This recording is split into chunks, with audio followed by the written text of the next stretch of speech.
அனைவருக்கும் வணக்கம். இன்னைக்கான ஆன்மீக பதிவில் நம்ம பார்க்க போகிறது ரொம்ப ரொம்ப பயனுள்ள ஒரு தகவலுங்க. நம்ம ரெகுலராக பார்த்தீங்க அப்படின்னா பூஜை அறையை பார்த்துட்ருப்போம்.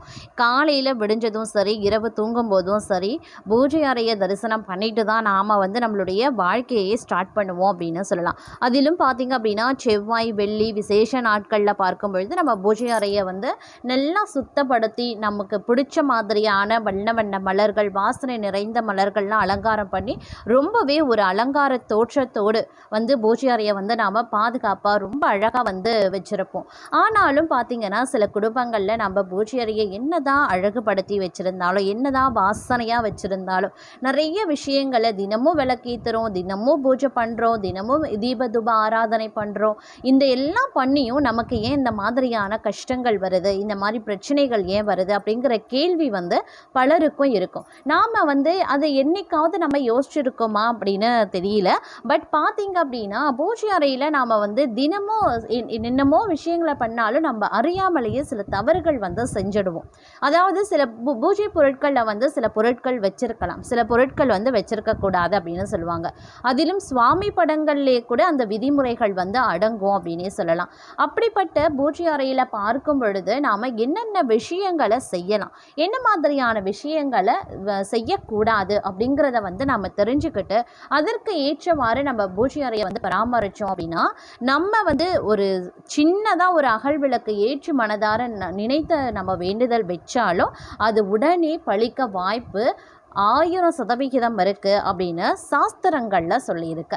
சரி, பூஜை அறையில் நாம் என்ன செய்யணும், என்ன செய்யக்கூடாது அப்படிங்கிறத முதல்ல நாம் தெரிஞ்சுக்கலாம். இந்த பதிவில் அதை தான் பார்க்க போகிறோம். இந்த பதிவு உங்களுக்கு பல வகையில் நன்மையை ஏற்படுத்தும். ஸோ வீடியோவை ஸ்கிப் பண்ணாமல் கடைசி வரைக்கும் பாருங்கள். வீடியோக்குள்ளே போகிறதுக்கு முன்னாடி இது வரைக்கும் நீங்கள் நம்ம சேனலை சப்ஸ்கிரைப் பண்ணலை அப்படின்னா உடனே சப்ஸ்கிரைப் பண்ணிக்கோங்க. அப்படியே பக்கத்தில் இருக்கக்கூடிய நோட்டிஃபிகேஷனுக்கான பெல் பட்டனையும் ப்ரெஸ் பண்ணிக்கோங்க. சரி நேயர்களே, வாங்க வீடியோக்குள்ள போகலாம். பூஜை அறையில் என்னென்ன செய்யலாம், என்னென்ன செய்யக்கூடாது அப்படிங்கிறத தெரிந்து கொள்வது ரொம்பவே முக்கியங்க.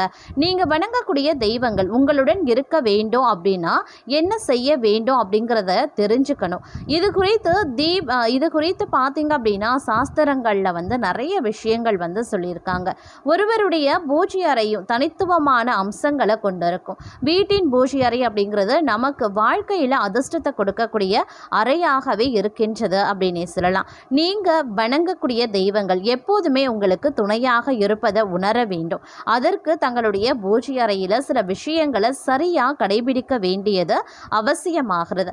நமக்கு நல்லது நடந்தாலும் கெட்டது நடந்தாலும் நேராக பூஜை அறைக்கு தான் போகிறோம். அந்த வகையில் பூஜை அறையில் செய்யக்கூடாத தவறுகள் என்னென்ன மற்றும் செய்ய வேண்டிய சில தகவல்களை பற்றி இப்போ நாம தெரிஞ்சுக்கலாம்.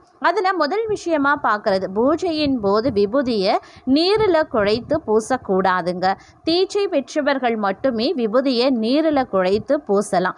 மற்றவர்கள் அந்த மாதிரி விபூதியை தண்ணியில் கரைச்சி பூசுவாங்க. ஏன்னா விபூதி அலையக்கூடாது அப்படின்றதுக்காக பலரும் பார்த்தீங்க அப்படின்னா அந்த பூஜை அறையில் பயன்படுத்தக்கூடிய விபூதியை தண்ணியில் குழைச்சி நெத்தியில் இடுவாங்க. அந்த மாதிரி இடக்கூடாது. அந்த மாதிரி இடுபவர்கள் தீட்சை பெற்றவர்களாக மட்டுமே இருக்க வேண்டும். அடுத்து பார்த்தீங்கன்னா பூஜை அறையில் கட்டாயம் இடம்பெற்றிருக்க வேண்டிய ஒரு பொருளாக கண்ணாடி இருக்கிறது. கண்ணாடி இல்லாம பூஜையே செய்யக்கூடாதுங்க. ஒவ்வொருத்தருடைய வீட்லையும் நிச்சயம் பூஜை அறையில கண்ணாடி இருக்க வேண்டும். அதே மாதிரி பூஜை அறையை எப்போதும் பளிச்சென்று வெளிச்சமாக வைத்திருக்கணும். பூஜை அறையாக இல்லாம ஸ்டாண்டில் வைத்திருந்தாலும் கூட இருள் சூழ்ந்த நிலையில் ஒருபோதும் இருந்துவிடக் கூடாதுங்க. பூஜை அறையில் தெய்வ படங்களை வடக்கு பார்த்து வைத்தால் சாபம் உண்டாகும். அதனால வடக்கு பார்த்து எந்த ஒரு தெய்வத்தினுடைய படத்தை நாம் வைக்கிறத தவிர்த்து கொள்ளணும். அதே மாதிரி விரத தினத்தில் தாம்பூலம் தரிக்கிறது, பகலில் உறக்கம், சண்டையிடுறது, இது மாதிரியான விஷயங்களை தவிர்க்கணும். நீங்கள் விரதம் இருக்கீங்கன்னா அது ரொம்பவே அந்த விரதத்திற்கு முழு பலன் கிடைக்கணும்னா அதற்குண்டான வழிமுறைகளை நிச்சயம் பயன்படுத்தணும். அதை விட்டுட்டு அந்த நேரத்தில் நாம் தூங்கணும், டிவி பார்க்கலாம், ஃபோன் நோண்டலாம், அப்படி இல்லாட்டினா யாருக்கிட்டையாவது எதையாவது பேசி சண்டை போடலாம், ஒருத்தரை பற்றி ஒருத்தர் புறம் பேசுறது அப்படின்ற மாதிரியான தீய எண்ணங்கள் வந்து தீய செயல்கள் வந்து இருக்கக்கூடாது நீங்கள் விரதம் இருக்கும்போது. இதுவும் பார்த்திங்க அப்படின்னா ரொம்பவே முக்கியமான ஒன்று. அதே மாதிரி வாழைப்பழத்தில் பத்தியை வந்து சொருகி வைக்கவே கூடாதுங்க. இது மிகப்பெரிய தவறு. பலரும் பார்த்திங்க அப்படின்னா பத்தி ஸ்டாண்டு இருந்தாலும் கூட பலரும் பார்க்கும்பொழுது அந்த வாழைப்பழத்தில் வந்து வத்தியை வந்து சொருகி வைப்பாங்க. அந்த மாதிரி நீங்கள் ஒரு காலம் செஞ்சிடாதீங்க. அதே நேரம் தேங்காய் வந்து 2க்கு மேற்பட்ட துண்டுகளாக உடைந்தால் அதை தெய்வத்திற்கு நிவேதனம் செய்யக்கூடாதுங்க. பூஜை அறையில் கோமதி சக்கரம் வைத்திருப்பவர்கள் 11 அப்படின்ற எண்ணிக்கையில் வைக்க வேண்டும். அதற்கு குறைவாக வைத்திருக்க கூடாது. அதே மாதிரி முழு மலரால் மட்டுமே அர்ச்சனை செய்ய வேண்டும்.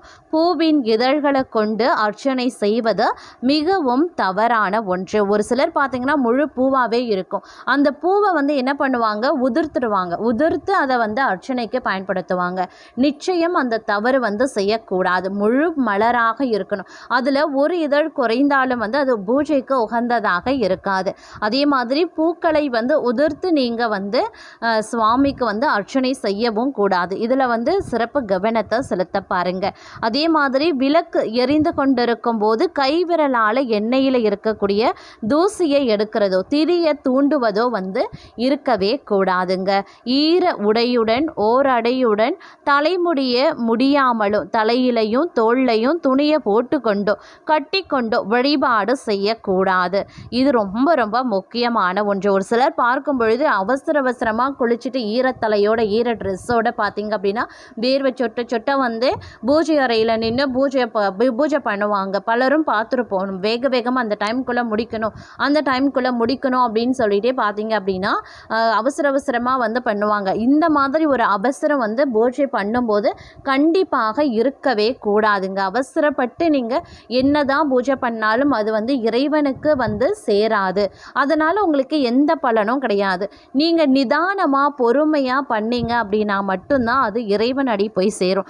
அதை விட்டுட்டு அவசரமாக குடிச்சிட்டு ஈரத்தலையோடு முடியை கட்டாமல் விரைச்சி விட்டுட்டு சொட்ட ஃபுல்லாக ஈரமாகிட்டு வேர்வை விறுவிறுக்க நீங்கள் பூஜையை பண்ணாலும் படத்துட்டு பண்ணாலும் ஏதாவது புலம்பிக்கிட்டே நீங்கள் பூஜையை பண்ணாலும் அது ஏர்வாகாது.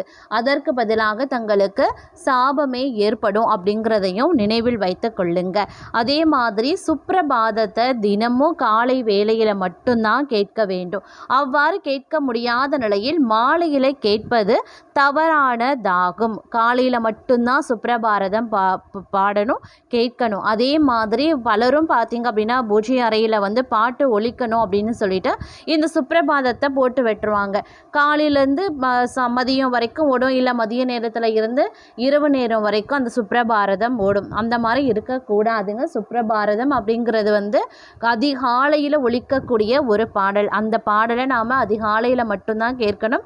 அதற்கு பிறகு சுப்ரபாரதம் நாம் கேட்கக்கூடாது. அது வந்து தவறானது. அந்த சுப்ரபாரதம் தான் கேட்கணும் அப்படி இல்லை. நிறைய சுவாமி பாடல்கள் இருக்குது, அதை கூட நீங்கள் கேட்கலாம். ஆனால் சுப்ரபாரதம் வந்து பலரும் பார்த்தீங்கன்னா நினச்ச நேரத்தில் நினச்ச டைமில் வந்து பார்ப்பாங்க. அந்த மாதிரி பார்க்குறது ரொம்ப ரொம்ப தவறானதுங்க.